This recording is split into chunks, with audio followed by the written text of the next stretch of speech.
Bueno, son muchas cosas, resulta muy difícil sintetizar. En eso estamos de acuerdo. Vayamos por partes. En primer lugar, sobre las acciones de la consejería. Usted mismo ha reconocido que todas las comunicaciones a las que se respondieron tuvieron lugar con anterioridad a la entrada suya y de su personal, digamos, de su equipo en la consejería. Por lo tanto, punto número uno, usted está reconociendo que en el tiempo en el que usted lleva no ha hecho absolutamente nada. En segundo lugar, respecto a la contestación, el email, como usted dice, fue enviado el 2 de febrero y tardaron 13 días en responder. 13 días en responder después de que el asunto efectivamente estuviera señalado. Hay dos cuestiones importantes que ha tocado. Por una parte está el estado del concierto, que es sobre lo que obra, digamos, el título de la interpelación, y por otra parte también la renovación, cuestión que también queríamos tocar.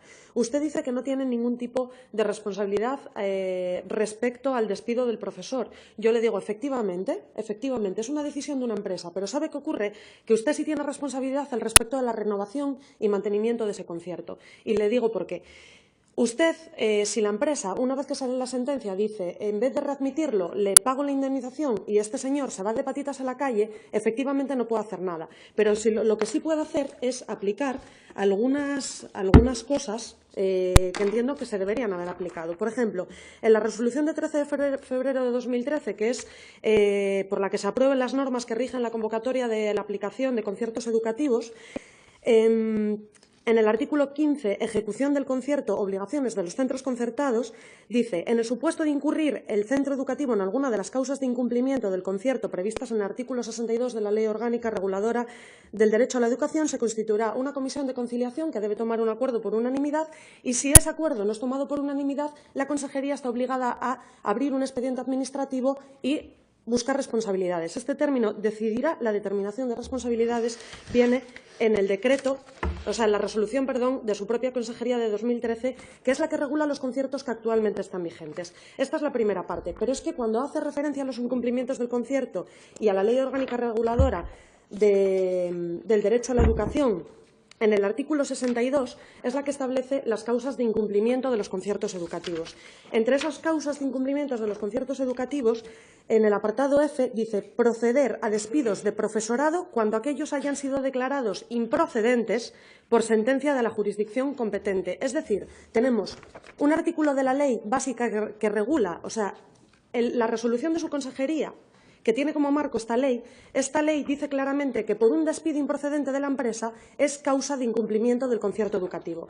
Usted dice, esta empresa tiene el concierto, y yo le digo, por supuesto que sí, pero es que un concierto se mantiene si las condiciones en las que se establece ese concierto se mantienen. Cuando yo voy a firmar un contrato laboral con una empresa, evidentemente, gracias ahora a la reforma del Partido Popular, etcétera, los derechos están un poco, digamos,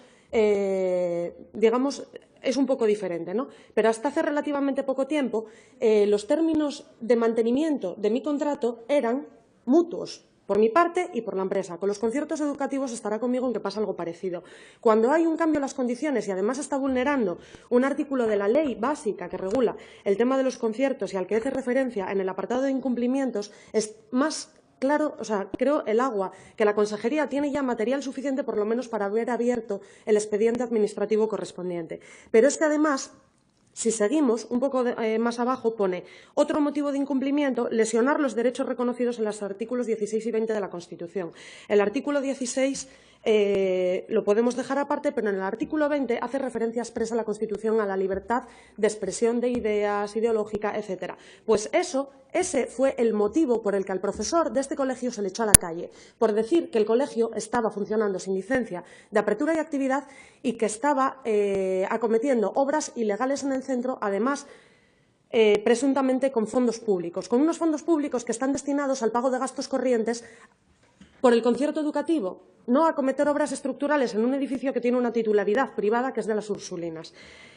Además de esto, un poquito más abajo en el mismo artículo dice que las causas enumeradas en el apartado anterior, es decir, despido improcedente por parte de la empresa y lesionar los derechos recogidos en el artículo 20 de la Constitución, estas causas se considerarán graves cuando el expediente administrativo instruido al efecto y, en su caso, la sentencia de la jurisdicción competente resulte que el incumplimiento se produjo por ánimo de lucro con intencionalidad evidente, que es este caso, intencionalidad evidente, o con perturbación manifiesta, o de forma reiterada o reincidente. Es decir, hay base de sobra para que la Consejería hubiera actuado de oficio para revisar el concierto con esta empresa. Hay base de sobra porque en la propia resolución que aprobaba las normas que regulan la concesión o la firma del concierto está ya recogido los incumplimientos que esta empresa ha hecho. Y este concierto sigue vigente. A mí lo que me gustaría saber es si de aquí hasta que termine el concierto, que todavía faltan unos meses, piensan proceder a la revisión, porque estamos hablando de una cosa muy grave y es: toca renovar los conciertos se van a renovar, evidentemente. Pero ¿qué pasa con los centros que están funcionando de forma ilegal? Cuando un centro está funcionando de forma ilegal, cuando ha sido sancionado, cuando ha despedido a un profesor de forma improcedente, cuando está ratificado por los jueces y la ley dice que esto es causa de rescisión del concierto educativo, la Consejería está haciendo una dejación de funciones y no entendemos por qué. No entendemos por qué. Así que nos gustaría, si puede ser, que nos explique qué es lo que va a hacer con este caso, porque, como le digo, hay base legal de sobra, por lo menos, para revisar el concierto.